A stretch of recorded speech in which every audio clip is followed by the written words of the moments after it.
শুধু সকাল বিকাল দুই বেলা যদি আমার খাবারের বন্দোবস্ত হয়, আমি আর নবীর লক ছাড়ি না।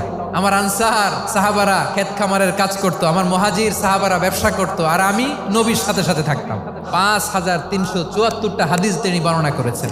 সবচেয়ে বেশি হাদিস বর্ণনাকারী সাহাবী আবু হুরায়রা রাদিয়াল্লাহু তাআলা আনহু। বিড়ালের বাবা কি করতেন? খালি হাদিস মুখস্থ করতেন। হাদিস প্রিজার্ভেশনের কাজে বিশ্বনবী ওনাকে কাজে লাগিয়েছেন। উনি একদিন বলেন, ইয়া রাসূলুল্লাহ আসমাউ মিনকা কাসীরান ফালা আহফাজু। নবী, অনেক কথা শুনি, আমার মনে থাকে না। বিষ্ণু বললেন, তাই তোমার চাদরটা বিছাও। আবু হুরায়রা বিছালেন। বিশ্বনবী হাত বুলায় দিলেন। এরপরে অনেক হাদিস বর্ণনা করলেন। আবু হুরায়রা বলে, তারপর থেকে বিশ্বনবী যাই বর্ণনা করে আমি শুনি আর একটাও বলি না। এখন সুবহানাল্লাহ। বিশ্বনবী ওনাকে নবীর এই যে লক্ষ হাদিস প্রিজার্ভেশনের এই দায়িত্ব দিয়েছেন সাইয়েদনা আবু হুরায়রা রাদিয়াল্লাহু তাআলা আনহুকে। আপনারা কি খেয়াল করেছেন কত বড় চৌকস ট্যালেন্ট হান্টার ছিল আমার নবী? এক একজনের এক এক ট্যালেন্ট, এক একজনকে এক এক দায়িত্ব দিয়েছেন, এক একজনের প্রতিভাকে এক একভাবে বিকশিত হওয়ার সুযোগ দিয়েছেন। আওয়াজ করে বলেন ঠিক কি না?